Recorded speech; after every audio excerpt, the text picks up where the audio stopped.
Hey guys, good morning and welcome to a special edition of Freedom from the Press podcast. I am Todd Peterson, going solo today. My co-business partner, my co-host on the podcast is undergoing some general anesthesia as we speak right now, just for a minor procedure. Jason will be back next Friday. So we're flying solo today. And while I've got you here, I just want to make a plug for my own show.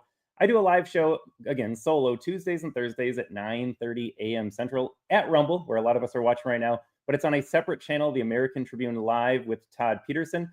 So today we're going to cover some things that I talked about this week. We got some news stories here that are up at theamericantribune.com. But want to thank everyone for joining us today again at Freedom from the Press podcast. I am Todd Peterson. Jason will be back next Friday. And for our Rumble audience, we've been making this plug for a couple of weeks now, but next Friday, we would love to do a Rumble-only section with our paid subscribers, with our supporters, with our Rumble followers. So reach out to Jason at JRob from Minnesota. That's going to be his X account. Send him a message, give him your email address, and we're going to try to get this thing going here. If it doesn't work out next Friday, promise you we will get that at some point. But we would love to spend some time on camera with our Rumble supporters. Some of them are paid supporters of the channel. Others are just regular viewers. They comment every week. We would love to get a chance to meet you on camera. Thank you for your continued support. I think this podcast has been going on for like 18 months now. Nice, steady growth. We've built up a nice following. None of this would be happening without you. As Jason and I often say, we're just here to get this stuff off our chest. It's a cathartic experience once a week where we can scream and rant about the insanity in the world, the things Democrats are doing nowadays. We got so many good Dem Meltdowns to talk about today. So it's a good chance for us just to, again, get it off our chest. But it's a great reminder that we are not alone out there. We're just trying to build a community to say, like, you don't trust the media? Well, we don't trust the media. And so next Friday, again, I'm going to make this plug. I'm going to say this a lot today. Next Friday, we would love to get our Rumble supporters on air with us. Big roundtable discussion, hear from you, meet you in person on camera. And so let us know here. But let's check the comments here. We got Kagan Girl in the chat. Good morning, Kagan Girl. Thanks for tuning in. Thanks for watching over on Rumble. We got Facebook here. Another 253 should follow. Yeah, DJ Jazzy Jenks, thanks for watching on Facebook. Thanks for commenting. DJ, you can find us over on Rumble at the American Tribune. But today, folks, there is some not necessarily breaking news. It's just a story that I've been following now for a while, since last summer, if you can believe that. And I just don't see anybody talking about it. It's the fact that New Jersey Democrat Senator Bob Menendez is going to prison. That's right. A sitting former, I should say, U.S. Senator is going to prison for bribery. We're going to break down that story here, but no one's talking about it. Seems to have been brushed under the rug. Would you be surprised to learn that he resigned his seat last August after the indictments came down, after the trials took place? More recently here, sentenced to 11 years in prison. That sentence is supposed to start in June. Nobody knows about this. Nobody's talking about this. All you hear all day long, Donald Trump, he's corrupt. Donald Trump, for 10 years, he's been a Putin puppet. Elon Musk is over there enriching himself. Meanwhile, we have had a Democrat U.S. Senator accepting money, bullion, luxury cars, all sorts of bennies from the Egyptian and Qatari government, and no one bats an eye about that. When you want to talk about corruption, yes, it would be very easy to just point every finger on your two hands at Democrats. Every single time they scream about something, they shout about something, they blame you for something, just understand that it's just them projecting themselves onto you. Oh, Donald Trump's corrupt? Oh, he's controlled by a foreign government? Well, fact check that. Turns out Bob Menendez was actually bought and paid for by the Egyptian government. And folks, it just never ends too. As you dig into the Bob Menendez story, and I got some clips here of Bob doing the perp walk, delicious moment here, getting heckled by his constituents, former constituents. He married an Egyptian woman. And again, that flew under the radar because when she married him, she changed her last name to be Menendez. And you're just thinking like, okay, we got two Hispanics here. Nope, she was an Egyptian national. And how convenient for Bob Menendez and his wife and the Egyptian government. All sorts of cozy connections that, and I'm going to read some figures here for you folks. This is what Menendez was found guilty of. Receiving over $480,000 in cash, more than $100,000 worth of gold bars, a luxury vehicle. I think it was a Mercedes convertible. And then he got other gifts as well that aren't mentioned. But he was charged with acting as a foreign agent for Egypt. Fact check true if you're getting, what, $580,000 between cash and gold. A historic first for a sitting U.S. Senator, Grok reads over on X. Yeah, you're telling me a historic first. Have we ever seen a sitting U.S. Senator charged with this stuff? And I know we're screaming all day long about Donald Trump needs to hold Schiff accountable for all the Russian collusion, Pelosi accountable for all the January 6th stuff. We actually have some accountability here. It's not Donald Trump. It's just like the judicial system playing out. Like, that's how bad this is when it's just the judicial system going after Menendez and not like a targeted political op. Now, Donald Trump would not be acting politically going after Schiff, Pelosi, Biden, Fauci, whoever. But you know it's bad when it doesn't even take Donald Trump to bring these charges to light here. We got Lesha checking in over on Facebook. Hey, Bobby. I guess we got Bobby Gardner in the chat too. We got Dee Dee checking in. Dee Dee, thanks for watching over on Rumble. Thanks for tuning in today. Dee Dee, if you're just joining us, Jason is going through a minor procedure. We kind of set it up last week, so he is out today. I am flying solo. But again, we're in good hands here. We got Jason coming back next week. And Dee Dee, trying to make a plug for our Rumble premium show next week where we bring all of our Rumble supporters on air, get a chance to have a roundtable conversation with everybody. But this is wild, folks. It's just absolutely wild to me. I made some other commentary videos this morning already talking about this. Did you know about the Bob Menendez story? Again, I've been following this. I've been hearing about this. I don't think the average American knows anything about the fact that a formerly sitting U.S. Senator, a Democrat, was accepting hundreds of thousands of dollars in bribes from a foreign government. And it was so obvious. It was so blatant. Even the Biden DOJ couldn't ignore it. Remember, he got indicted and charged in 2023, went through some trials in 2024. All of this happened while Joe Biden was president. That's how bad this was that he had to act on it. And then he's been sentenced to 11 years in prison. He faced 200 years.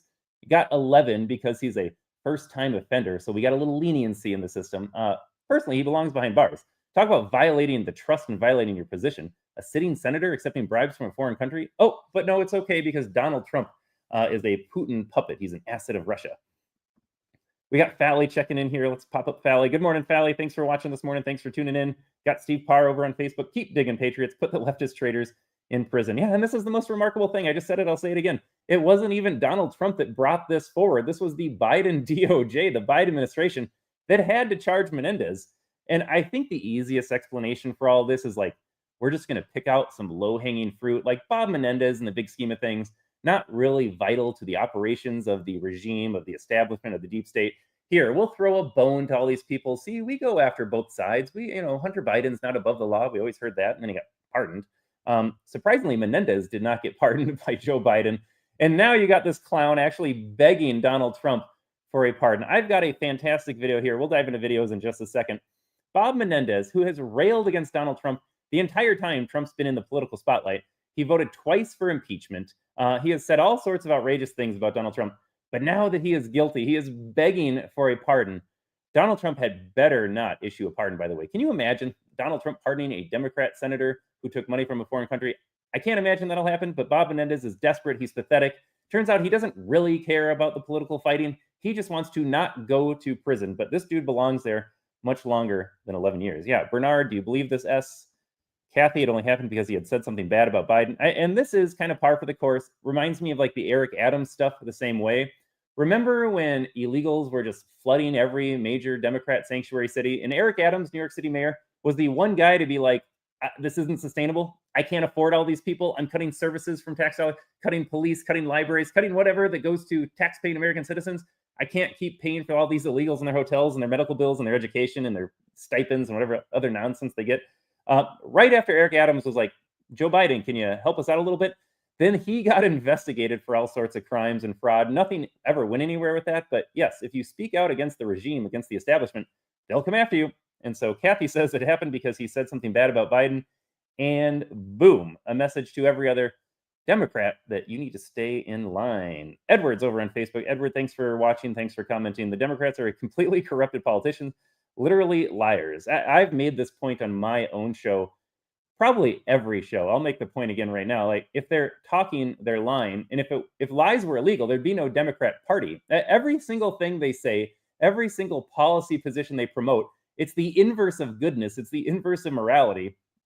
You can scream all day long about Donald Trump as a leftist, but then I'm not playing defense. I'm not going to defend Donald Trump. I'm going to put you on the spot and say, okay, are you angry that he secured the border? Are you advocating for open borders? Are you mad that he's bringing peace in Eastern Europe and eventually, hopefully, the Middle East? That's kind of another tinderbox that Joe Biden set on fire. But you wanted endless wars. You wanted Europeans on both sides of the conflict who continue to get conscripted against their will, killed needlessly in these battlefields. Meanwhile, Zelensky owns, some reports say, 15 homes, has a Florida house, has homes all over the world worth millions of dollars. But sure, you want to vote to send my kids overseas to fight in this conflict? Like, you want to take the position that men can become women? That's what you're saying? You want to go after children in this battle, this moral battle, and chemically and physically castrate them? Like, these are the positions you're going to fight against? You're going to say, I like corruption in the government. I'm going to get mad at Donald Trump and Elon Musk for exposing the corruption via DOGE and other mechanisms. You're going to get mad at him and not get mad that the corruption exists. I mean, most of these people, I live in Minnesota. We complain about this all the time. Family members, friends, wonderful people. They all do the right thing. They live the way they're supposed to. They have a job. They take care of the family. They pay their mortgage. They go on these nice vacations. Like, there's nice people. But then they pay taxes, and they're mad that Donald Trump's going to see how their tax dollars are getting spent. Like, none of this adds up. None of it adds up. Robert's over on Facebook. Go Trump. Rick says you are spot on. Thank you, Rick. I think that was the comment about, I'm assuming here that Democrats take the position that is 180 degrees from righteousness, justice, goodness, morality, truth. Like, every single policy, if I've got a troll in the comments, you tell me a position that Democrats have, and I'll tell you how it is upside down from where it should be. But that's where we're at nowadays. But let's get into the little Bob Menendez clips here. This is him begging. Let me see if I have this clip. I think we have too many clips here to fire this up here. Well, let's do a little perp walk first, and we'll find the other one. Hey, get out of the way! How do you feel, Mr. Menendez? There's Bob. There's the convicted felon, former U.S. Senator Bob Menendez, having to walk by reporters, former constituents, and he's going to prison. But again, like I said, I think the bigger story for me is, I guess I'm shocked they're actually putting a senator in prison. Like our comment said, though, I believe this because he spoke out against Joe Biden. Again, he's a Democrat, spoke out against Biden. Boom, hammer comes down. But shocking to me is that more people aren't talking about this. And yes, this has been going on for years. How many people even know that a sitting senator was indicted, charged, found guilty, sentenced to prison? Like, this whole timeline goes back 2 years, and I don't think most people are aware that's even happening. Now, he's supposed to go to prison in June, I believe it is. I think, what do we have date here for? June 6, 2025, supposed to report to prison. He says he's going to appeal it. Again, I don't know what you're appealing. You are guilty of all of this, and you only got 11 years somehow, but he'll appeal. Maybe he won't go to prison eventually. He should. He's sentenced to June 6th. But again, nobody has really talked about this. For all of the shrieking and hollering and hyperventilating and freaking out about Trump being a foreign asset and this person being a foreign asset. Tulsi Gabbard, she was a Putin puppet too. But no, Bob Menendez getting paid off by the Egyptian government, and nobody bats an eye. That's why this is called freedom from the press, because you can't trust the media. The media lies to you when they're talking. They're also lying to you through omission. It's the stories that they're not telling.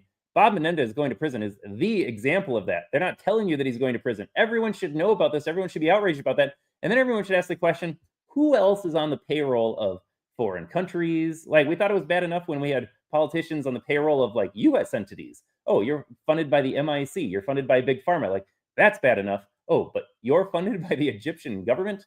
That gets worse. And as an aside here, just doing a little research before the show, I was curious who replaced him. So he resigned his seat in late 2023. He hasn't been a senator for a while. Did you know that? But his replacement, I just got to read. This is his Wikipedia bio because it seems fairly accurate. George Helmy is an American politician who served as a United States Senator from New Jersey from August to December of 2024. That was after Menendez's resignation in summer of 2024. They had an election. He was up for election anyways. And so now the guy's name is Andy Kim that actually won the election. But he was appointed by Governor Phil Murphy because you're allowed to do that as governor. You have a vacancy in a Senate seat. Governor appoints it. A member of the Democrat Party, though, listen to this. He was appointed by Governor Phil Murphy after Senator Bob Menendez resigned. He served, this is pretty convenient here, he served as Murphy's chief of staff from 2019 to 2023. So a little, there you go, my friend. You were chief of staff. I'll do you a solid, make you senator.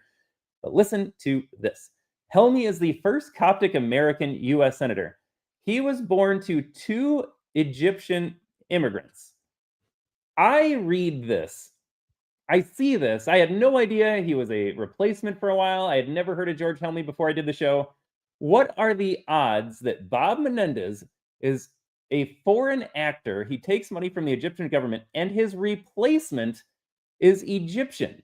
His two parents were Egyptian-born immigrants. So they had a guy that accepted money from the Egyptian government, Bob Menendez. For years he was doing this.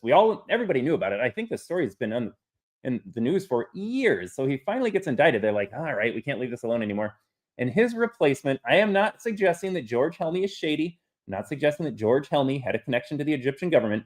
I am just saying it is super weird that Menendez's replacement, again, he took money from the Egyptian government. His replacement was also an Egyptian. For all intents and purposes, Egyptian. Two Egyptian-born immigrant parents.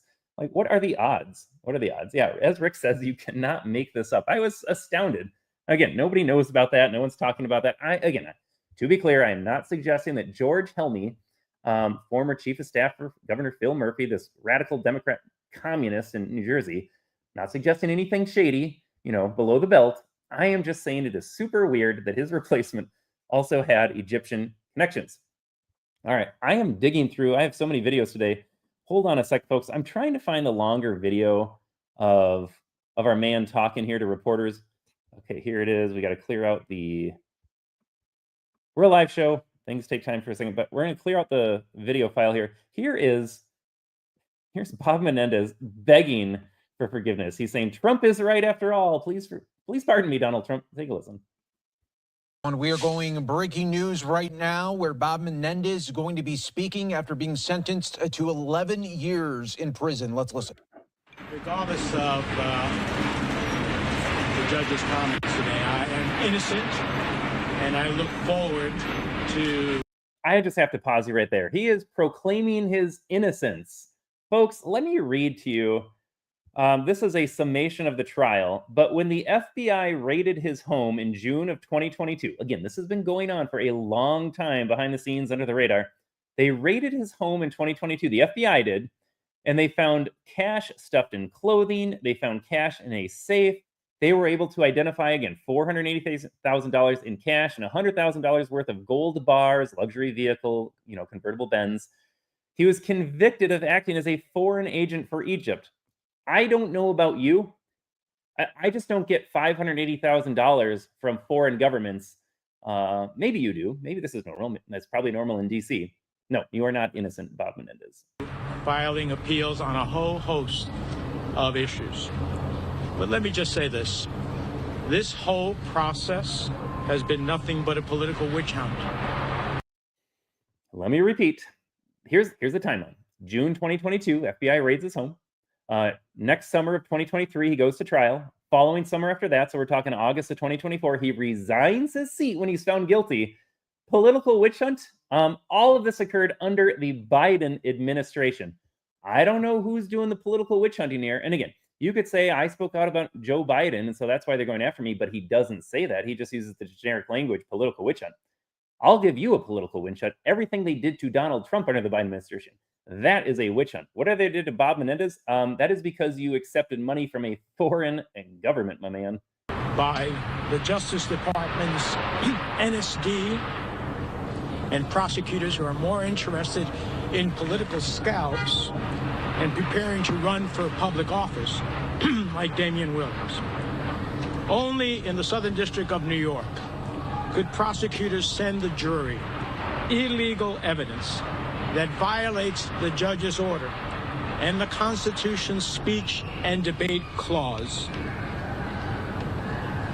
have no accountability as to who or how or what happened, claim that it was critical evidence when they were trying to convince the judge not once but twice that this was critical evidence, and then suggest that after they were caught that in fact it was unimportant. That's outrageous and unbelievable. Only in the SDNY could you embrace an FBI agent who was caught lying on the stand in order to make their case.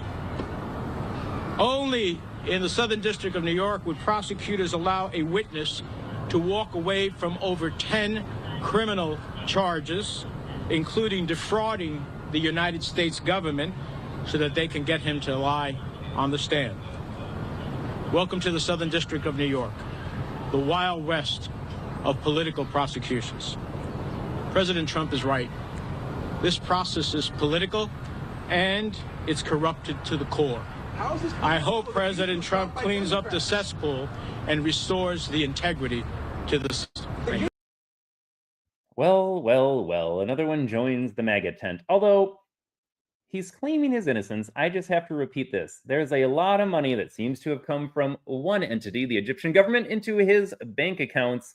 I'd like to see where we're wrong about that, how a jury, prosecutors were wrong about that. I mean, yes, he is correct. SDNY, the Southern District of New York, yeah, very corrupt, very politically motivated. They were the ones that were holding the Epstein files. So he's right about that. He's also wrong about being innocent, it would appear. He was found guilty, sentenced to prison. And then, well, let's see here. We got some great comments. Penny is over on Facebook. Penny, thanks for watching. Thanks for commenting. He should go to prison. Judy's over on Facebook. Judy, thanks for watching. Thanks for commenting. He deserves more time. He was facing 200 years. I mean, he should die in prison if this is true. Judy is also adding that this is treason. It seems like it. I am not a scholar, constitutional lawyer. This is my opinion, I suppose you could say. It seems pretty treasonous. If you're receiving this, you are obviously acting in their interest. It's not you're just going to get the money for nothing. There is a quid pro quo, to use the Democrats' favorite word, a quid pro quo. What was Menendez doing after he got that money? I can tell you that too, by the way. Here, let's take a pause and I'll get back to the comments in just a second.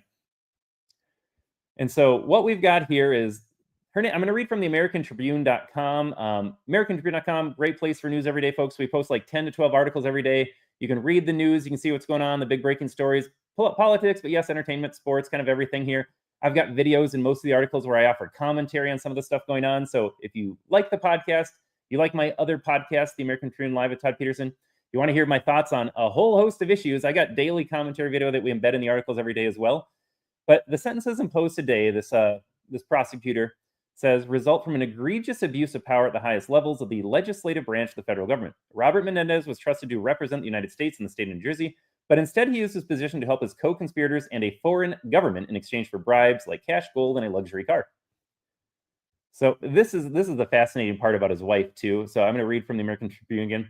A document from the Department of Justice offers insight into the case. It reads, shortly after Menendez began dating his now wife, Nadine Menendez, again, you're like, Nadine Menendez, Hispanic, then known as Nadine Arslanian, in 2018, Nadine introduced her to a longtime friend, Hannah, who is originally from Egypt. Hannah lived in New Jersey and maintained close connections with Egyptian officials. How about that? So there you go, folks. Bob Menendez going to prison, Democrat senator. Again, no one is talking about this story. They're going to scream about Trump. I got to say this one more time to really bring the point home, and then we're going to switch gears here. We got to get into DOGE and DOGE meltdowns. Folks, we had the most fabulous meltdown I've ever seen, again, from a Democrat, because, of course, this dude acted as a foreign agent, was found guilty of that, and Democrats in the media will still scream all day long about how Musk, is he South African? He's an immigrant. We can't trust his loyalties to the U.S. We had that record. I did that on my podcast. You got Donald Trump. Oh, he's close with Putin, even though Putin rejected Trump's peace deal. But yeah, he's a puppet, all right, doing whatever Putin wants. But then you have this example.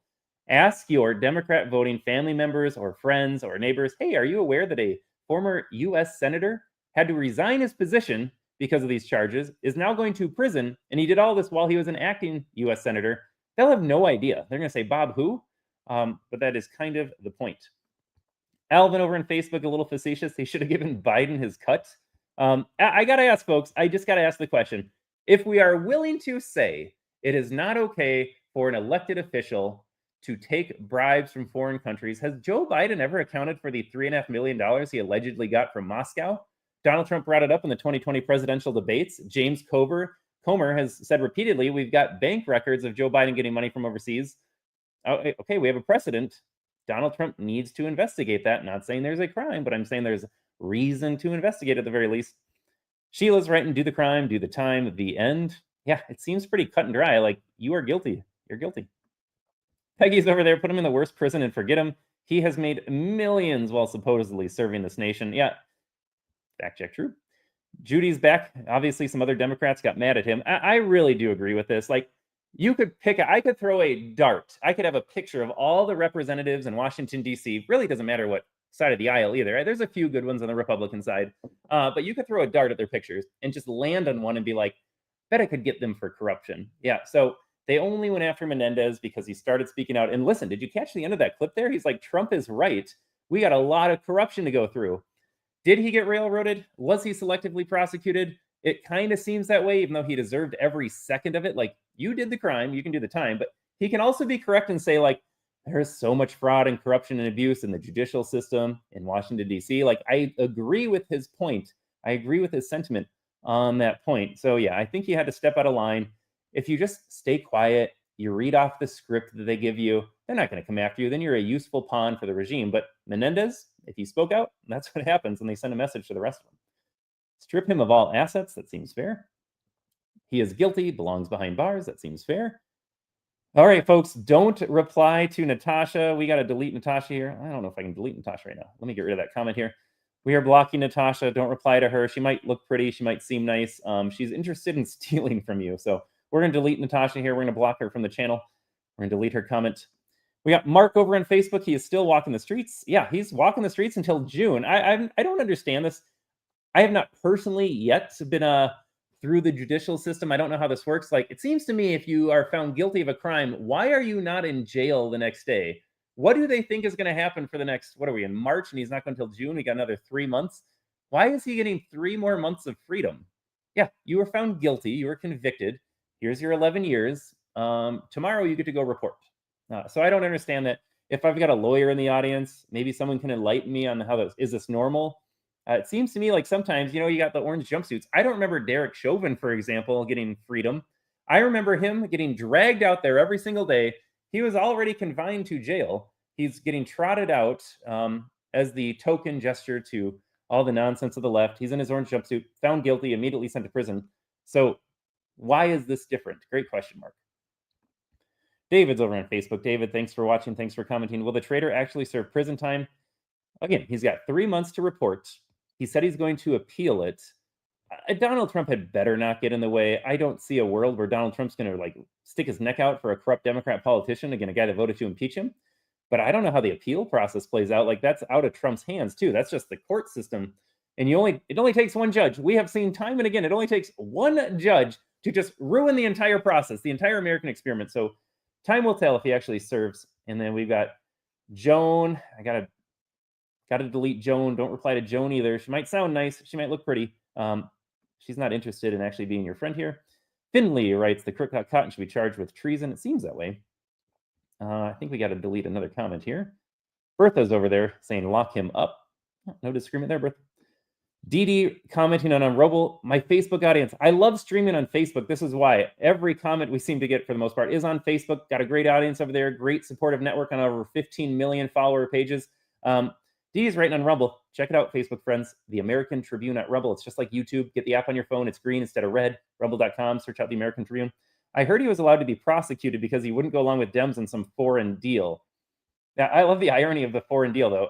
Obviously, it wasn't involved with Egypt. But yeah, Didi's saying the same thing our Facebook audience was saying, too. He wouldn't play ball with the Democrats anymore. Maybe he had a come to Jesus moment. Maybe he had some enlightening take place. I don't know. I don't really give Dems the benefit of the doubt anymore. Like, if you're a Democrat, I don't really care what you say, or you're a Democrat. Like, you need to just switch sides. Be like, look, I support the America First movement. I'm going to be like RFK and Tulsi and actually walk away from Dems. I'm going to openly support them, and then I'm going to vote for them.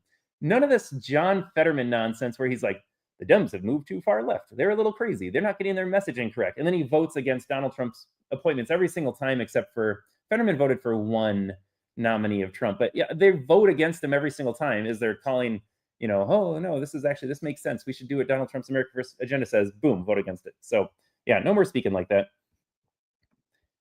Folks, I am trying to keep up with the comments. They are flying in today. Thank you for watching. Thank you for commenting. I want to give everyone a spot to be highlighted here. We got fleeced for so long. We need to get this money back. Yeah, I assume he has to give the money back or it got confiscated. I'm not a big fan. I got to go on record here. I'm not a big fan of government confiscating your money. Yes, it's not your money. It's Egypt's money. But, if you're pulled over by police and they see a stash of cash in your car and they think, oh, that might be drug related, they just steal your money from you. If you're Bob Menendez and the government's like, well, that's bribery money, so we're going to steal it from you. Like, do you want the government to be able to take your money? So, yes, it needs to be maybe returned to Egypt. He doesn't get to keep it, but I don't want the government sitting on that money either. All right, I think Samantha, I'm not sure what Samantha's going there. Trump isn't going to waste his time in this tool bag. Yeah, that's my thought. It would be he's already going after Massey, wasting political capital. I can't imagine he's going to stick his neck out for a Dem waste more political capital. All right, we gotta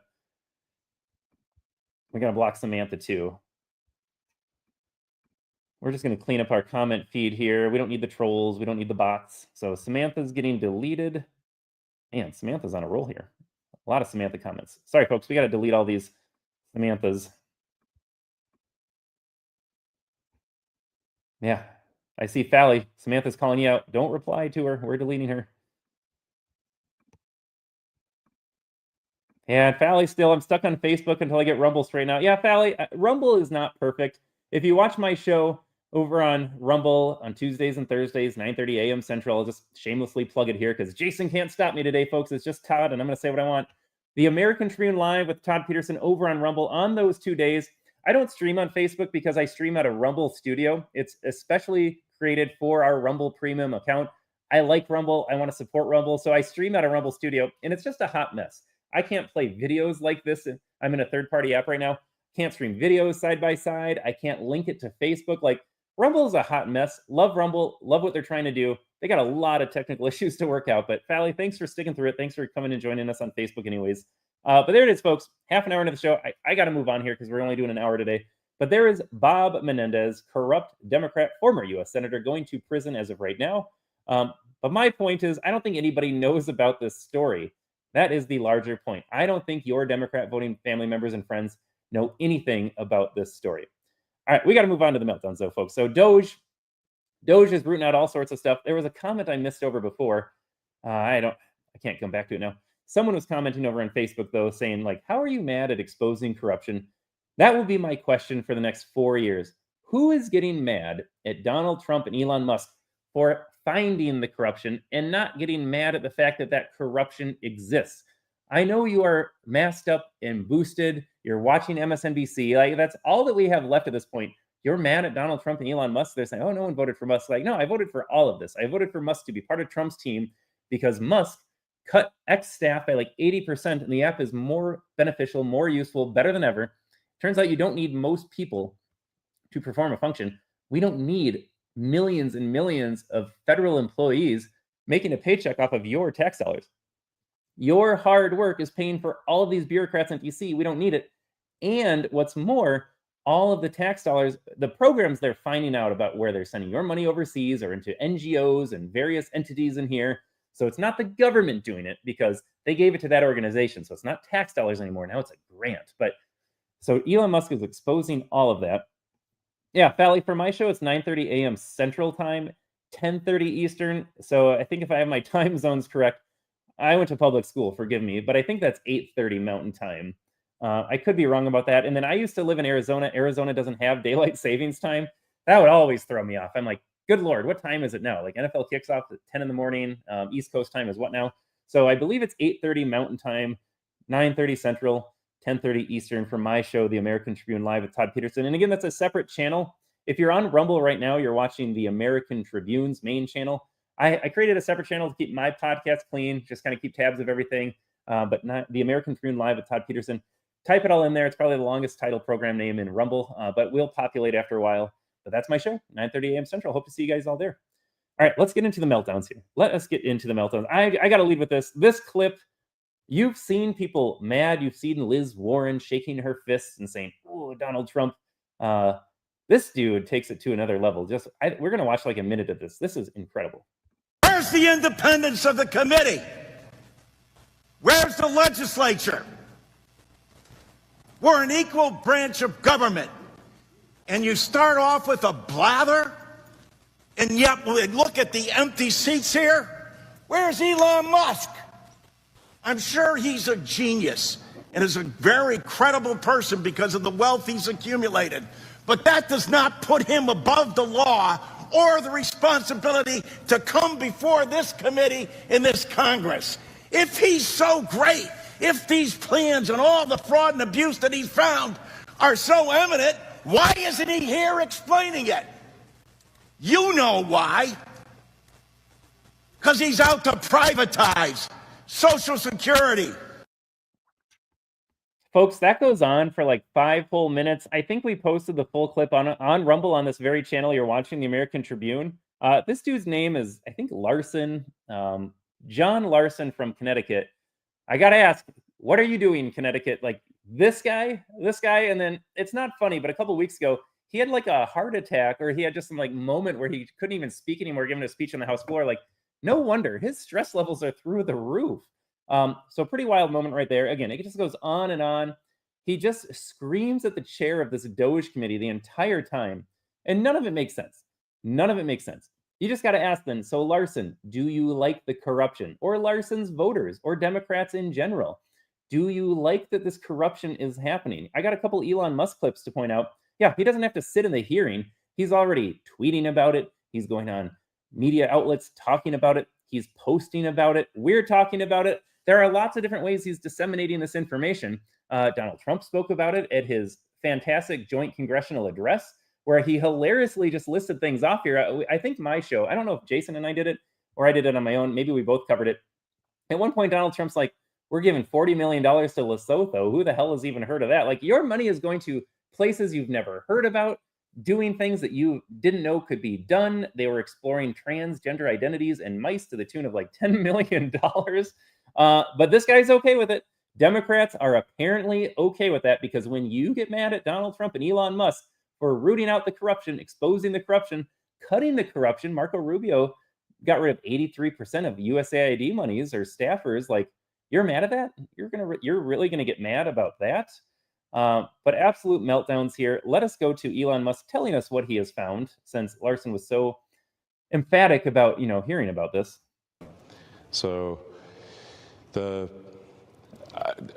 wage report in entitlement spending, which is which is most of the federal spending is entitlements. So that's like the big one to eliminate, because that's the sort of $500 billion, maybe $700 billion a year. That is also a mechanism by which the Democrats attract and retain illegal immigrants by essentially paying them to come here, and then turning them into voters. Yes. So this is why the Democrats are so upset about the situation, because they're losing.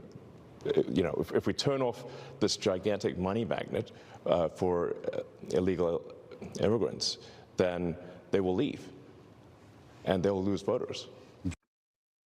Elon has been making this point for a long time. Elon was one of the first to really bring it to the national stage, or bring it to national attention.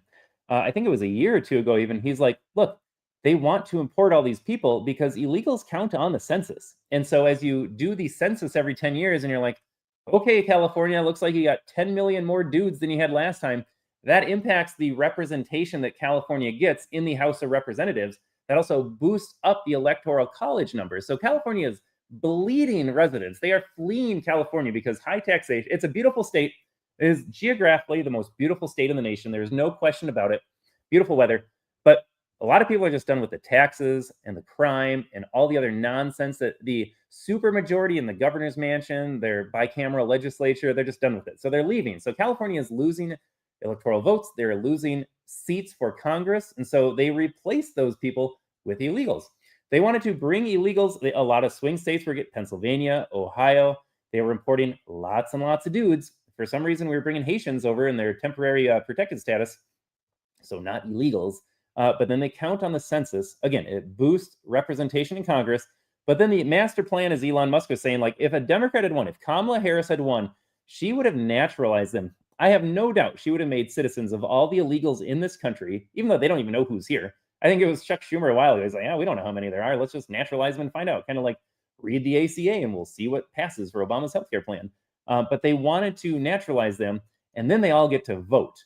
And you don't think they're going to vote Democrat? Like that's all this was. It is not because they're concerned about humanity or refugees. Like they're just human beings too. Like, no, there was always a subplot there of like, how can we get more seats in Congress? How can we get more electoral votes? How can we get more Democrat voters as the importation of voters? Elon Musk called that out years ago. That's Elon Musk saying that.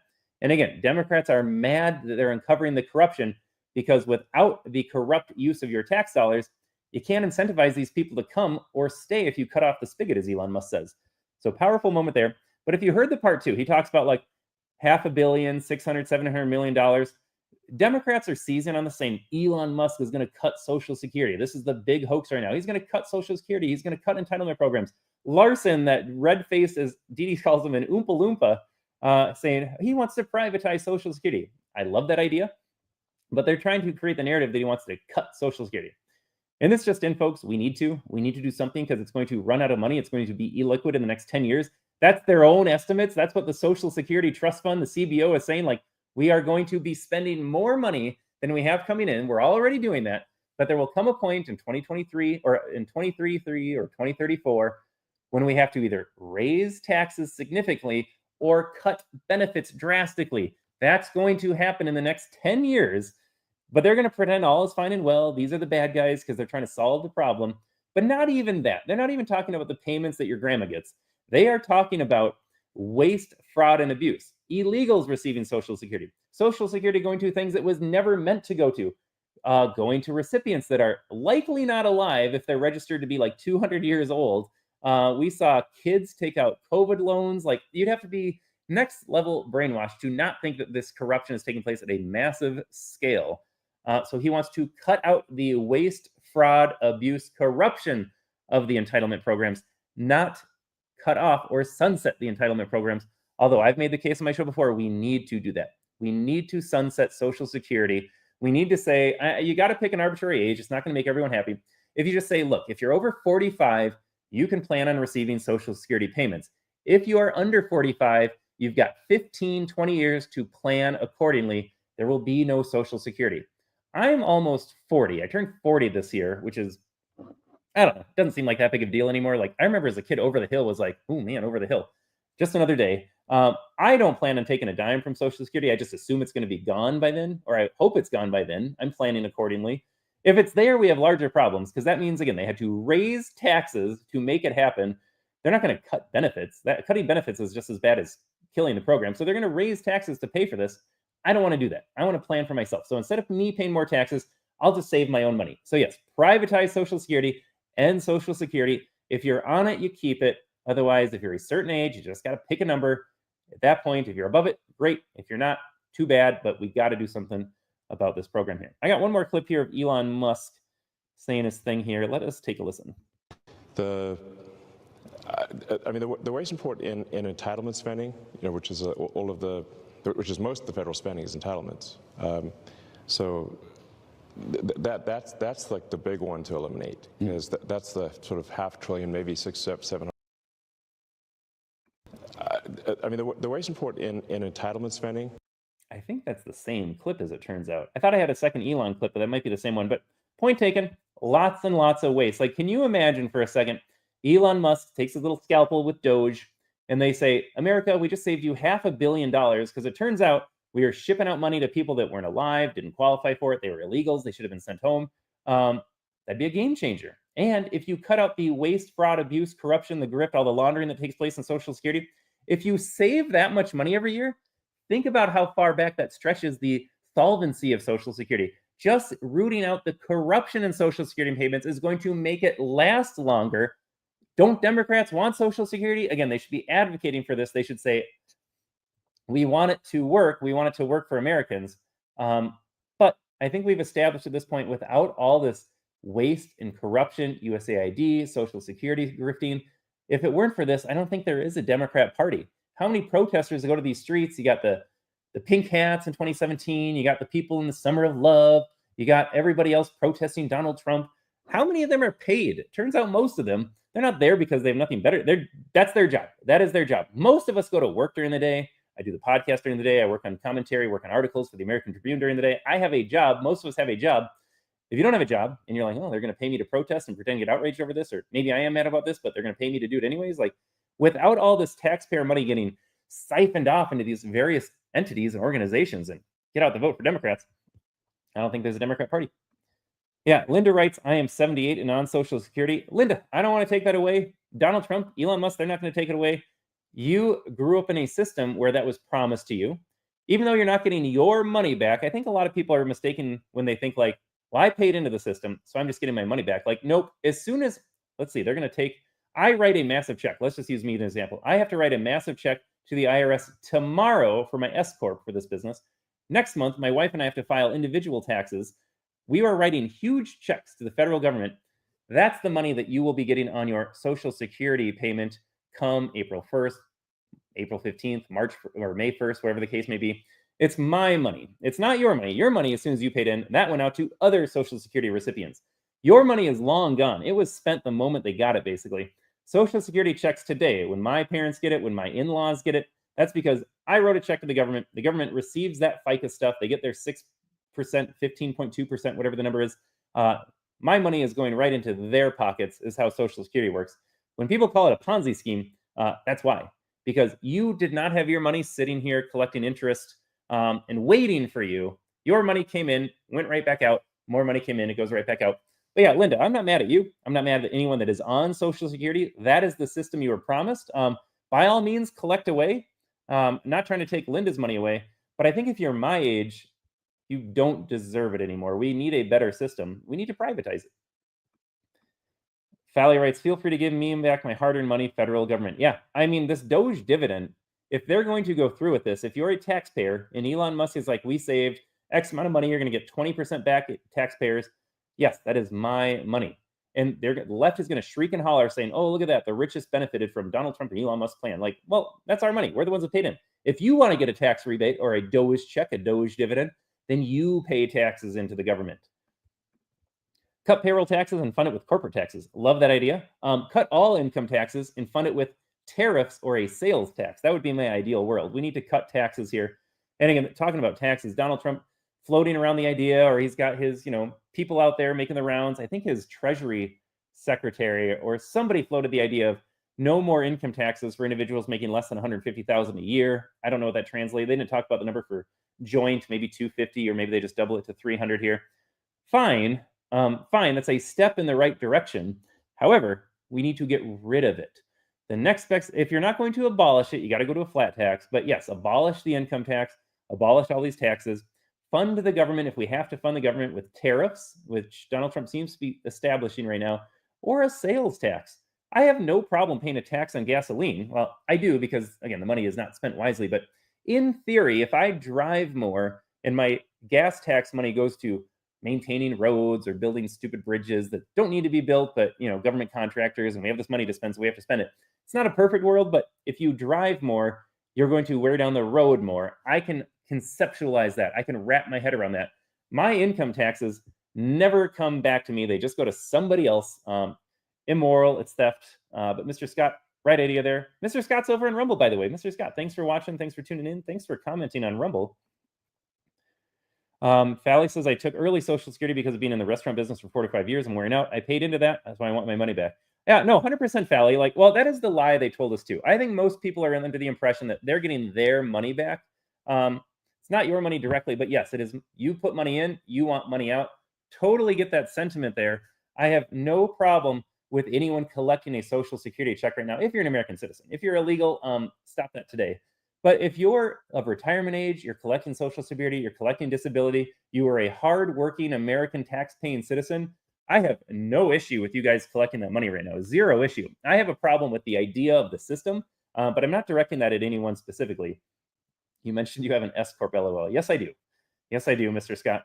The IRS tax code as it's written right now is for business owners. So you take full advantage of the tax code as it's written. I love Donald Trump's comment. When Hillary called him a tax cheat, he said, Hillary, I am just playing by the rules that you established. I would be an idiot if I didn't try to keep as much money in my pockets as possible. One of the best clips of all time. I think that was a 2016 debate. But yeah, I'm trying to keep as much money as I have. S-Corp is a great structure for tax savings. Love it. I love the S-Corp. Let's go to Fally here. Still working 30 hours as the lunch lady. Oh, Fally, I didn't know you were a lunch lady at school. I knew you were working during the day. I didn't know you were a lunch lady. My hat off to you. I was an assistant principal, Fally, in elementary school. I was in Brooklyn Center, Minnesota. I was there at the height of the George Floyd nonsense. So I was an assistant principal. Brooklyn Center is a first-ring suburb of Minneapolis, directly north of North Minneapolis. And if you know the Minnesota area, North Minneapolis is like Chicago's South Side, like all of East St. Louis. So I worked in those schools. Great kids. Loved the kids. I had a great teaching staff. They're all Democrats. They were wonderful people. They were in teaching for the right reason. They just loved kids, and they got politicized and brainwashed along the way. Our cafeteria staff was awesome. I love the lunch ladies. Loved the lunch ladies as a kid. Loved the lunch ladies as an assistant principal. I would work the cafeteria for 3 hours every day supervising lunch. If you've ever worked in a school, you know that lunchtime is just the most chaotic time for all kids. They're away from their teacher. They got all their buddies there. There are very few adults for lots and lots of kids. Lunch ladies, I don't know. Do you wear earplugs, Fally? Like, it is just loud in there. It's chaotic. Good for you. Thank you for being a lunch lady, Fally. That's awesome. All right. Speaking of DOGE, we did the meltdown. The other thing that is disingenuous about DOGE, though, remember when Democrats had a problem with government corruption and government waste? I remember when Barack Obama and Nancy Pelosi and Bernie Sanders and Chuck Schumer all advocated for DOGE. They didn't call it DOGE, but they advocated for DOGE. Folks, I was promised this was not AI. Here's Barack Obama in, I believe, 2011, basically saying he wants to be Donald Trump and Elon Musk. Everyone knows that getting rid of the deficit will require some tough decisions. And that includes cutting back on billions of dollars in programs that a lot of people care about. But what should be easy is getting rid of the pointless waste and stupid spending that doesn't benefit anybody. Waste we should be getting rid of, even if we didn't have a deficit. Sure, some of these cuts aren't that big, but no amount of waste is acceptable. Not when it's your money. Not at a time when so many Americans are already cutting back. Just as families are living within their means, government should too. Did you know the federal government pays for a website devoted to a folk music ensemble made up of forest rangers? They're called the Fiddlin' Foresters. I'll put their music on my iPod, but I'm not paying for their website. And there are hundreds of similar sites that we should consolidate or just get rid of. By the way, you're not only paying for websites no one needs, you're paying for thousands of buildings all across the country no one uses. For the last decade, the government's owned a massive and completely empty warehouse in the middle of Brooklyn, for example. Now, the government hadn't been able to sell this building and others like it because of red tape and Washington politics that held things up for years. But we're finally cutting through all that and plan to get rid of these buildings in the months ahead. We need to step up our game. We need to go after every dime. We need to make government work for you. That's why, starting today, I've asked the Vice President to lead a renewed effort to hunt down misspent tax dollars in every agency and department of this government. We're calling it the Campaign to Cut Waste, and I know Joe's the right man to lead it, because nobody messes with Joe. There's a new standard. Nobody F's up like Joe. I think Barack said that too. Folks, this is an unbelievable clip. I'm going to play the rest of it here because this is so astounding. Yeah, we'll catch you later, Fally. Enjoy the kiddos today. Folks, this is an incredible clip. Everything he said, now it's a lie because it's Barack Obama. He's never saying things with the intent of following through. He's slick with words, very good. Like, he's a fantastic orator, don't get me wrong. Everything he's saying is a lie, but doesn't it just sound like Donald Trump and Elon Musk? We need your tax dollars to work for you. There's a lot of waste. We're going to cut the waste. Look at how your tax dollars are getting spent. We got the fiddling foresters. Well, wouldn't Barack be shocked to learn? I wonder if Barack tuned into Donald Trump's joint congressional address. A lot of people call it the State of the Union. When he said we're spending $10 million for circumcisions in Mozambique, when we're spending $40 million. I forget what the Cambodian one was. It escapes me. There were so many moments, though. We were researching how transgenderism affects mice. We're trying to help school systems in, you think, East Asia. It was just insane. All of this was just nonsense. You would think, I mean, I'll take fiddling foresters, your tax dollars at least coming back to America, over whatever it is that we're spending overseas. I saw a clip, folks, that I could be wrong. I am not stating this as fact. I'm stating this as something that I saw on X from Nick Sorter, who's a pretty, I think, a pretty respectable account. I don't think he gets things wrong oftentimes, but he said 40% of Somalia's GDP is from U.S. aid. Obama's not talking about the big problems. He's saying that your tax dollars built a website. What did we spend on the fiddling foresters? Like 50 grand, maybe? As he's over there, and isn't it rich listening to Obama talk about not wasting dollars, as he's the one that promoted the American Care Act, Obamacare, which made everyone pay more. Government wasted how many trillions of dollars in the long run paying for everyone's health care fraudulently or just bogus claims. But yeah, let's cut out the fiddling foresters because that's the big meat. It's just a wild clip. Wild clip. Democrats were arguing for sanity. I understand they were lying. I understand he didn't mean it. He didn't want to cut waste. He put Joe Biden in charge of rooting out corruption. Like, Joe Biden is Barack's Elon Musk for all intents and purposes under this plan. What a crock. This was only 14 years ago, if I have my math right. I think this was a 2011 video. 14 years ago, it's a lifetime in politics. It's not that long ago when your masked up, boosted cat lady aunt, who is watching MSNBC all day long, and she's nodding her head when Nicole Wallace is like, I hope that little kid doesn't off himself because he'll be a police officer one day. Now he's a Secret Service agent. He's going to have to defend the Capitol from Trump supporters. They're like, yeah. But they, not that long ago, were like, our government's corrupt. Republicans are the party of corporate interest. They don't care about the little guy. The Democrats do. They want us to get our tax dollars back. Oh, God, it's wild. Let's finish the clip. And I actually have one more, if you can believe it. By which the government is going to function from this point on. The American people are entitled to transparency. Look, a lot of this depends on new, sophisticated methods, but it also, we know, depends on relentless focus on making this a priority. Focus that can't be delegated. We're holding ourselves accountable, and we're deeply committed and focused on making government function better. We're not just eliminating fraud and waste. We hope to be instilling an entire new culture that not only our administration, but every succeeding administration will in fact pursue. We're going to give you the government you expect and Man, I'm mad at this. I'm mad because they are just lying through their teeth. If you want to call them a paid actor at this point, that is fine. Obama and Biden know full well that they have no intention of actually rooting out corruption in Washington, D.C. Like, they are the face of corruption. If you believe all the Biden stories where he's getting money from Ukraine, Russia, wherever else, China. Joe Biden's making this video as his brother is flying overseas or his son is in some business negotiation right now. They know exactly what they're doing.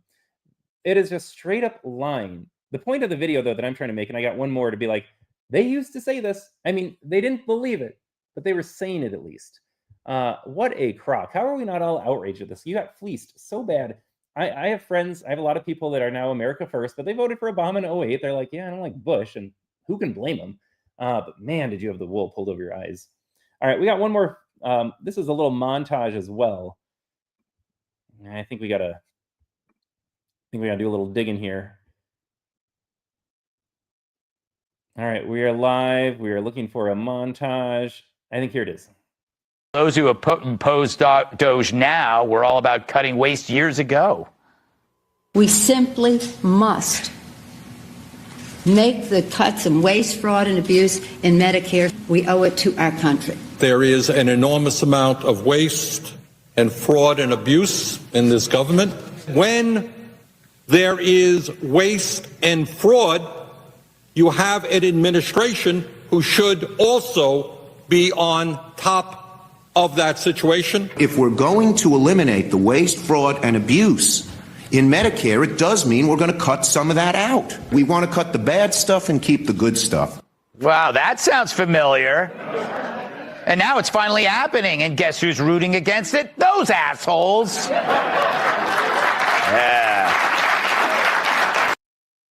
Yeah, there are times, folks, when you're just like someone that is the puppet master. They had a bet. It's always, I love the Trading Places reference. I love the movie Trading Places, Dan Aykroyd, Eddie Murphy. I was not around when it was made, but I'm a kid of the 90s. Everything was on cable TV. Trading Places come on, and you're like, that there's dudes in the bathroom betting $1 just to be like, do you think we can get Democrats and Democrat voters to be so opposed to government waste, fraud, and abuse? They had their little catchphrase in the early 2010s to then flip sides and be like, we hate that they're rooting out waste, fraud, abuse, and corruption.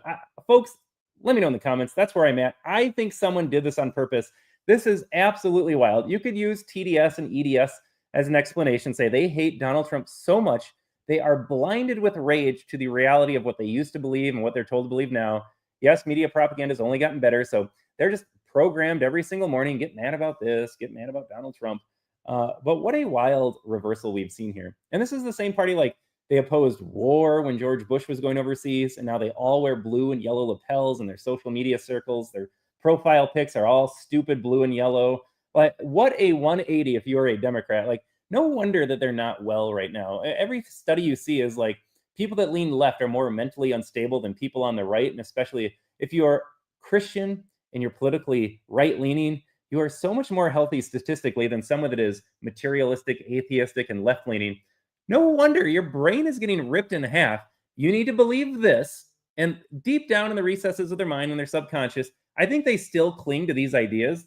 They're like, but I'm a Democrat. I'm a traditional liberal. I'm a classical liberal. Like, I want government to work, but it's also corrupt, and I want to root out the corruption. Like, so they're holding on to those thoughts at the same time they're supposed to yell at Donald Trump and Elon Musk for exposing it. Like, their ego, their psyche, it is getting split in two, and we are seeing the effects in real time. You can't even have these conversations with a Democrat anymore.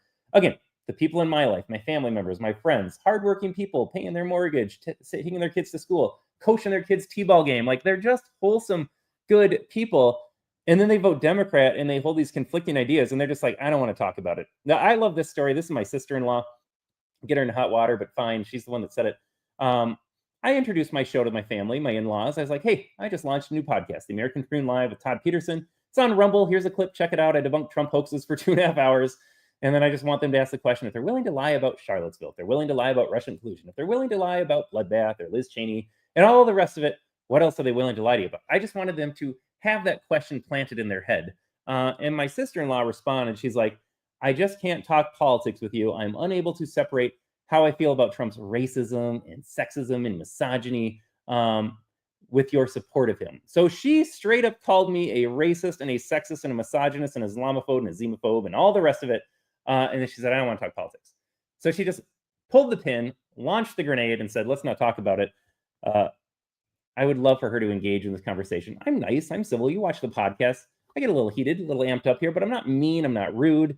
Every now and then, Jason and I have a troll in the comments. We like to put them in their place because it's the internet and you're a Facebook troll. But in person, I promise I am very sincere and genuine. I was like, do you really believe this? How do you believe this? Please explain your thoughts. Why are you mad at Donald Trump right now? They can never do it. Never can do it. All right. We got Gutfeld there. I'm going to clear out the studio. Folks, we are over an hour already. It's my show today. Jason's not here. I am going to keep the Facebook feed because I'm loving the Facebook audience. We got Nina tuning in here. Nina, thanks for watching again. Thanks for commenting. Nina's a regular over on Facebook. Swamp is being drained. They're upset because their piggy banks are going bye-bye. 100% true. 100%. I said earlier, Nina, I don't know if you caught this earlier on the show, without all of this corrupt use of your tax dollars, I don't think there's a Democrat Party. All of the protests we've seen, all of the get out the vote where Stacey Abrams just gets a $2 billion check basically to get out the vote. Like, they're not trying to get out the America First vote. They're not trying to like help Americans go vote. They're trying to get Democrat votes.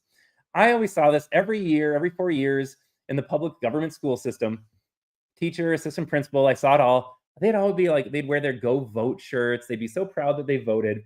And it was implicit. No one ever said it because, well, some would say it. But they never said like, go vote for the person that you agree with or the party that you align with or the party that's going to actually like make this country better. It was implied that you would go vote Democrat. They always had the blue vote shirts. They always had like the slogans match up with whatever Democrat presidential candidate there was. Go vote. Yeah, go vote for Democrats. That's what they were telling you in the government school system. But they're mad. Without that money to go get out the Democrat vote, without the money to have these paid agitators in the streets, without this money going to like Political and Newsweek and New York Times and all these very expensive subscriptions, as it turns out, like the media is not going to report the same way. Like, they're reporting positively for Democrats because Democrats are paying for them. It's a nice little circle that they got going on here. Okay, Mr. Scott Awesome is asking, can you repost a link to the debunking video? I can't on Facebook, unfortunately, Mr. Scott. So Facebook doesn't like it when I drop links, especially links that go to like Rumble, or we have a Substack. If you go to the AmericanTribune.news, like if you're at all aware of what's happening in South Africa, one of my business partners, Will, he graduated law school last year. This dude is smarter than the rest of our business team combined, the five of us. But go to the AmericanTribune.news. You can read about Rhodesia, South Africa. You can see the parallels to America right now. But if you, Mr. Scott, go to Rumble, search out the American Tribune Live with Todd Peterson.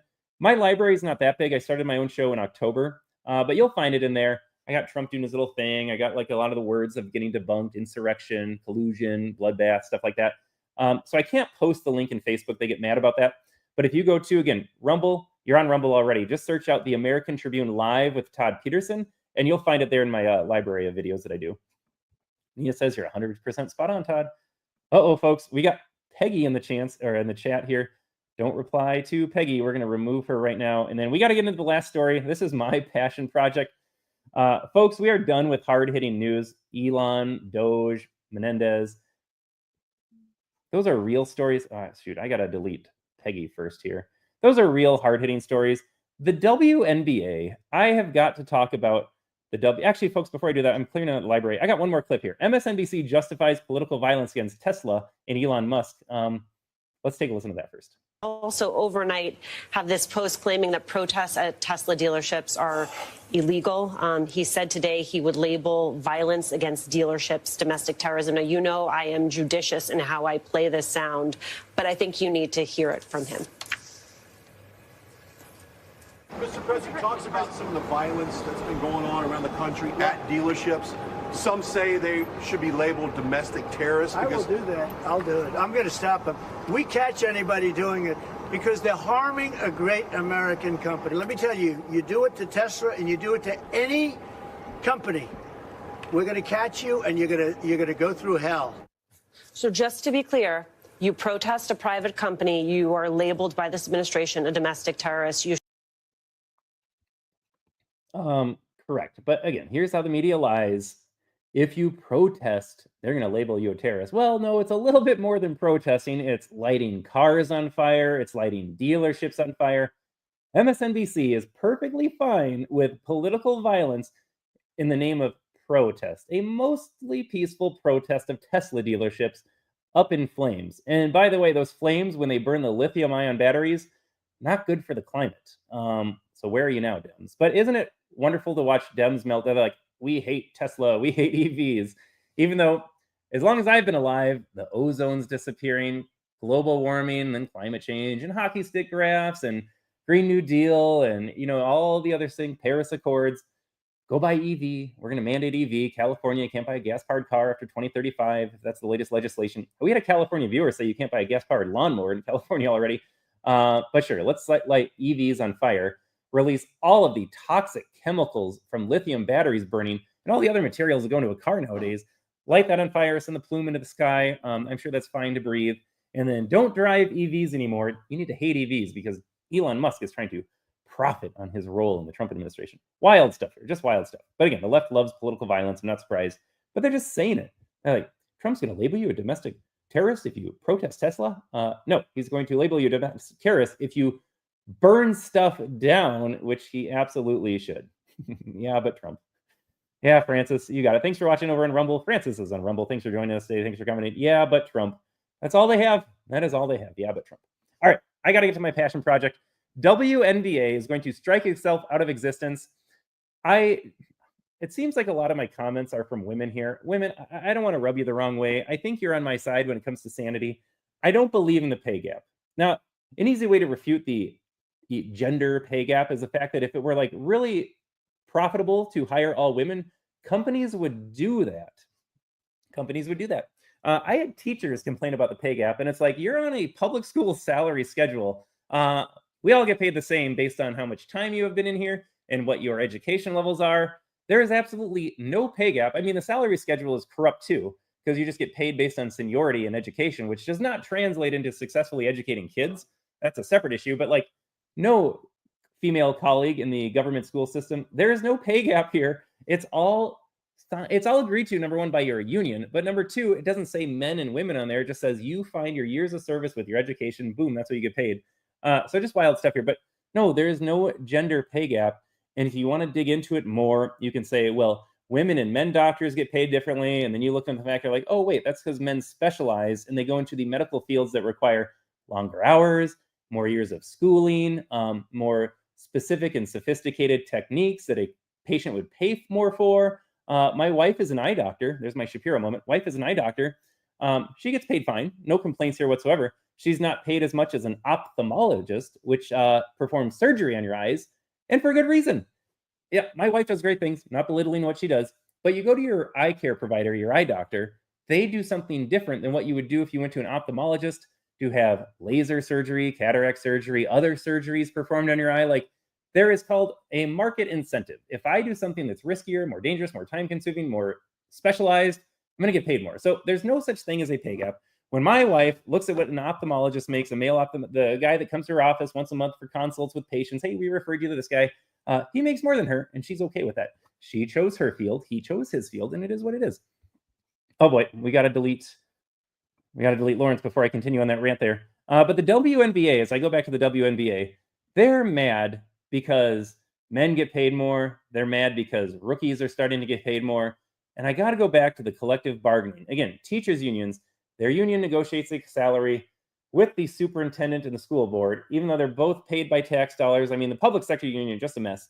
But these WNBA players, they collectively bargain for a contract. They all agree to it, or their representation does. Like, you voted for that democracy, right?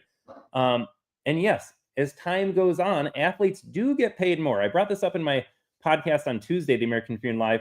In 93, I was 8 years old. Major League Baseball was my entire life. Roger Clemens signed a $5 million per year contract with the Boston Red Sox, made him the highest paid player of all time. If Roger Clemens played today, he would make 20 times that. $5 million doesn't even get your foot in the door in Major League Baseball anymore. Inflation, television rights, everything costs more to go to a baseball game. Like when I was a kid, I could pay $3 for a student ticket at the Metrodome, and then snow collapsed the roof, and they built a new stadium, and now it's like $30 for a student to go see a game. So there are lots of factors as to why baseball players get paid more nowadays. So I'm going to play a clip here. You got Angel Reese. She is insufferable. She is smug. She is woke. She is college educated, which kind of captures all those ideas. Okay, we got to delete one more comment. She's mad because rookies are going to make more than she does under the new CBA and the new collective bargaining agreement. And yes, they're going to get paid more. Now, if Angel Reese wants a raise, she could perform at a higher level. She could negotiate a new contract. She could personally sit out, but she's trying to drag the whole league down and say, we're all going to sit out if y'all don't pay us. And she says it in a way only she can. I cannot emulate it. I think we have one more Lawrence to delete. I got to delete Lawrence here. We got to get rid of this stuff. I think I'm going to delete this one too. Nah, I'm going to keep Real J Pell here, even though I don't know if that's a real comment. But then threatening a strike for the WNBA. And folks, let me give you some numbers for the WNBA. They have been around for, I believe, 28 years. On average, the WNBA has lost $10 million per year, and not in a single year have they ever been profitable on their own. 28 years, 0 years ever being profitable. They are subsidized by the NBA. The NBA owns 60% of the league, but entirely subsidized by the male league, a league that I don't know why people watch either, but that gets much more revenue from television deals, more bodies and seats, but really it's just the TV deals that the NBA makes its money. The billions of dollars getting thrown at the NBA for television rights is absurd. All those networks are going to lose money as well because nobody likes the NBA anymore, as they shouldn't. People certainly don't like the WNBA. Even with Caitlin Clark joining the league, I think she boosted revenue by she 3 or 4x'd it. They went from $50 million a year in revenue to $220 million a year in revenue, I think. They still lost money. Angel Reese, even though her league has never made money, even though the men pay her salary, we got to delete Jessica. Hi, Jessica, and goodbye, Jessica. Again, if they say nice things and they look cute, we can't do it on Facebook. How many times do you see a guy troll? How many, they always make him just some AI young girl. We're deleting Jessica. Goodbye, Jessica. I'm going to play the clip, folks. Let's just play the clip here. We got Angel Reese talking about a strike, and then I'm going to tie this into Megan Rapinoe. Again, not relevant, not the biggest story of the week. If nobody knows that the WNBA even exists already, if they disappear, no one's life is going to change. But it's such an important topic when you talk about narratives and these leftist narratives and dividing men against women and women deserve more because of feminism. It's all rotten. Did it? Yeah, the CBA is coming up. I can't wait. Girl, y'all benefited from everything. Y'all youngins benefited from NIL. What does that mean? We deserve more. Of course, everybody. I agree. Everybody. I agree with that. But we got to get paid some consequences.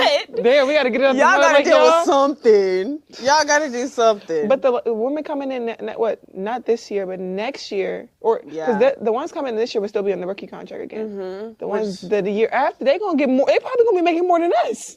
No, they are. I'm hurt. They are. Yeah.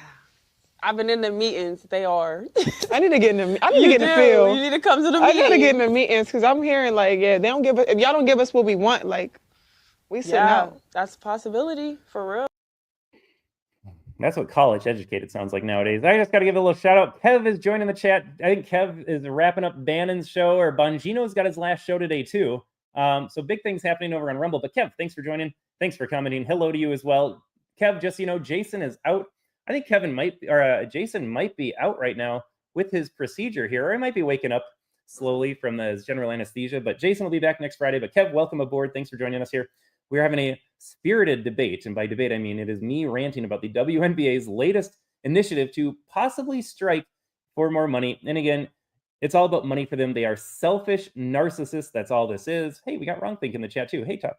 Hello, Wrongthink. Thanks for watching. Thanks for commenting. Yeah. And then Francis, Rumble is blowing up right now. I got 3 different Rumble comments back to back to back. Thanks for watching. Thanks for commenting, everybody. Nobody cares if they sit out. Yeah. If the WNBA plays tomorrow or just folds tomorrow, I don't know. A couple moms and dads will be sad about it, but that's about it. These women, I don't know. You know what? If men and women are equal, why don't they go try out for the NBA? Maybe when the WNBA collapses and they believe so strongly in all their leftist narratives, just go try out for the NBA. I am sure you'll be offered a contract. Angel Reese, you are so good at basketball. You deserve to be paid like the men in basketball. I have no doubts you'll get a roster spot in the NBA. Yep, we are praying for Jason. Yeah, the wink. Yeah. I mean, wink it up if you want. All right, but again, the larger point is if you don't give us what we want, we're going to sit this out. Like, you have to understand, when you go into negotiations, maybe we should send Angel Reese a copy of Art of the Deal. When you're Angel Reese and you're playing in the WNBA, just understand that you have absolutely zero leverage. And I mean zero as literally as possible, zero leverage. Your league has never turned a profit. Your league loses money every single year. Your attendance is abysmal. Your television ratings are abysmal.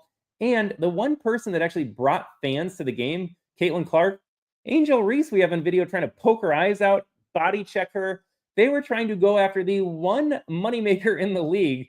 They don't care. They hate Caitlin Clark more than they love making money. And they love money a lot, because if you listen to this clip, that's all they can focus on.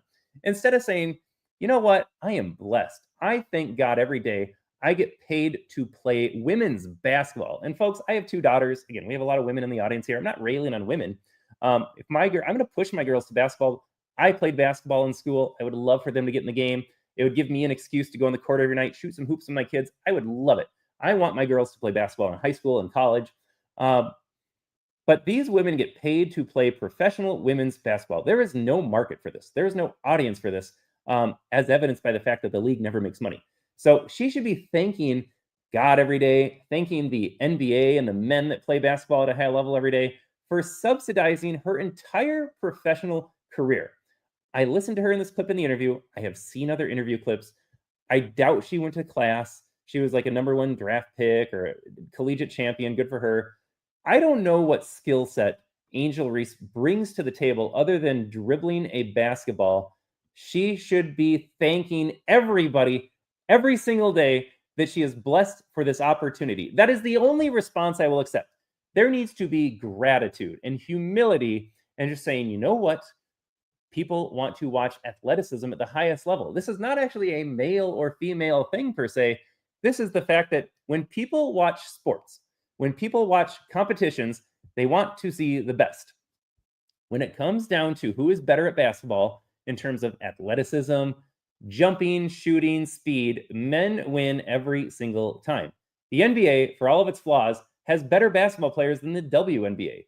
Men's soccer versus women's soccer. I will give a caveat and a carve out to women's golf and women's tennis. I enjoy watching both of those.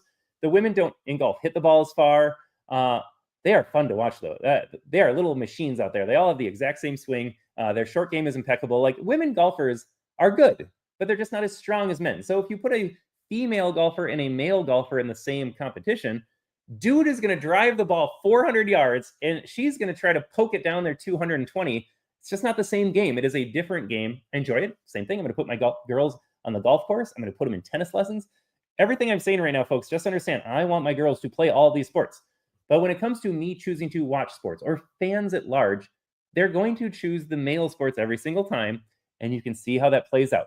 The television rights, the television revenue, the attendance in stadiums, it all skews towards men. Angel Reese's future is OF. She probably will. She has zero shame. I mean, she has no problem saying this on there. Yeah, Angel Reese has zero shame. I have no doubt. There will be some losers out there that pay her money. How is that platform even functioning? Like, who is paying money on that platform? I just don't get it. All right, we got to block Anna for a second. But we got to get over to Megan Rapinoe. when I heard these comments, and it's part of a larger conversation here. I guess we had a lot of trolls today on Facebook. I'm just deleting some comments here. It made me think of Megan Rapinoe, and astoundingly, the United States women's national team got what they wanted. They got a 50% share. Men and women, they go play in the World Cup. Men and women, they do their FIFA things. All the money gets pooled, and the money comes back out 50% for the women, 50% for the men, even though, I got to go back to the NBA first. So I talked about how the WNBA loses on average $10 million a year, never had a year of profit. The NBA, by comparison, $10 billion annually in revenue. Do you want to talk rev share? Like, the women should be paying to play this game. $10 billion versus negative $10 million. It is absolutely wild, the difference in basketball for men and women's leagues.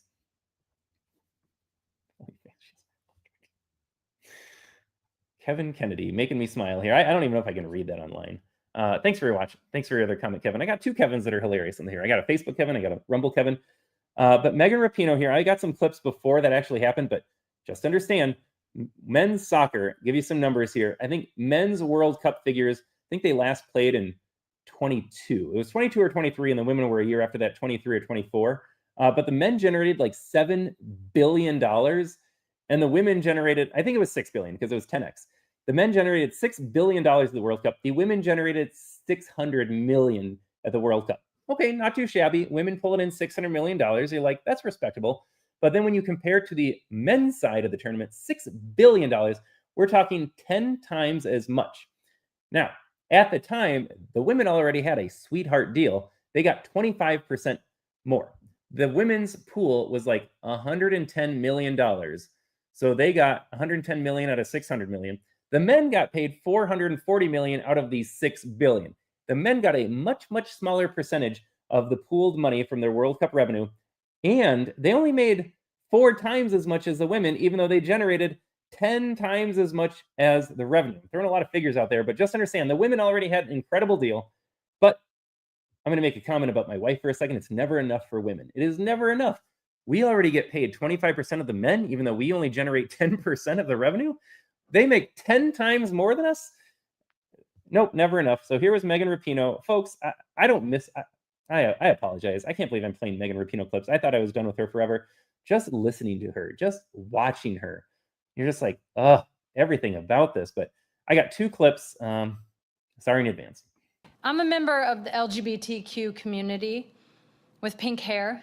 And where I come from, I could have only dreamed that I would be standing in the position I am today at the White House. I'm also a professional athlete, and I've helped, along with all of my teammates virtually here today, one teammate literally here today, win 4 World Cup championships and 4 Olympic gold medals for the United States. And despite those wins, I've been devalued, I've been disrespected, and dismissed because I am a woman. And I've been told that I don't deserve any more than less because I am a woman. You see, despite all the wins, I'm still paid less than men who do the same job that I do. For each trophy, of which there are many, and for each win, for each tie, and for each time that we play, it's less. And I know there are millions of people who are marginalized by gender in the world and experience the same thing in their jobs. And I know that there are people who experience even more, where the layers of discrimination continue to stack against them. And I and my teammates are here for them. We on the U.S. women's national team today are here because of them. Remember when, if you were important and speaking, you couldn't transmit the virus? You see, if you're watching live and you're watching the video feed, back there, she's not important, so she has to cover her face. But if you're Megan Rapinoe, you're very important, and you can't get people sick when you're spreading an important leftist message about equal pay for equal work. I actually just deleted the other Megan Rapinoe clip in my library. I'm going to finish with this. I can't stomach anymore Megan Rapinoe. Everything she said here is a fraud. Kevin, I'm going to go back to your comments first. People loved USA team women's soccer in the 90s and 2000s. Yes, absolutely. They represented America. I didn't go back in time, but to your point, I'll reference it. Yeah, they represented America. They didn't politicize it. They went out, played hard. We were excited for their wins. They didn't talk about that. pay gap that was non-existent in women's soccer. They just went out and competed and said, we love this country. No problem with that. Brandi Chastain, how many boys grew up overnight when Brandi Chastain hit the penalty kick and took her shirt off and were like, I love women's soccer now. But then as Kevin continues, the Marxists infiltrated, and you see it now. Yuck. And then we got a Batman villain. Yes, she absolutely could be a Batman villain. But yes, we don't like... Nobody's rooting against the women's soccer team because they are women. I'll separate my points here, but no one's rooting against them because they are women. No one's saying that they should get paid less because they are women. I root against women's soccer now because of people like Megan Rapinoe. I don't want to see her win. She's disgusting. I was actually rooting for other countries in the last World Cup because, like, no, you don't represent me. You don't represent this country. You deserve to lose for your messages, and then they did. Megan Rapinoe had an absolute fail of a penalty kick. I think it was her last kick in soccer, and just biffed it completely. Yes, as Kevin writes here, so point number 2, it is not about paying women less. I don't want to keep women down. Kevin on Facebook sums it up perfectly. It has nothing to do with gender. It has to do with income they can generate. End of discussion. But Megan Rapinoe, she's going to talk about everything but that. Oh, look at me. I'm a lesbian. Oh, look at me. I have pink hair. I never thought I would be here. Oh, look at me. Oh, look at all the trophies. Like, nobody cares about any of that. If you're Angel Reese, I don't care if you won the collegiate championship. If you're Megan Rapinoe, I don't care if you won World Cup games. I don't care about any of that. If you want to get paid, then you need to generate money that will pay you. I made this point in my podcast here. I'm going to finish with 2 thoughts here. I can't do Megan Rapinoe anymore. So ask this. Who referenced? Was it Kev that referenced OnlyFans? So ask your feminist, liberal, Dem voting family members and friends. OF, I don't even know if I can say the full word on Facebook. OF is predominantly female. I think I saw a stat like women generate 90% of the revenue, which is also like, who's watching women and paying them, but who's watching dudes and paying them? But I guess there's a market for everything. But women generate 90% of the revenue. Does your Democrat voting family member or friend support dividing that equally? Equal pay for equal work. You're both content creators. I use that term. That's about as loose as you can use that term. You're both creating content on OF. You're doing the same kind of work. You know, you're doing your little shows. Are you entitled to what the women are earning then? I would love for you to ask that question to them. You will watch their heads explode. They might stroke out. They're going to have an aneurysm.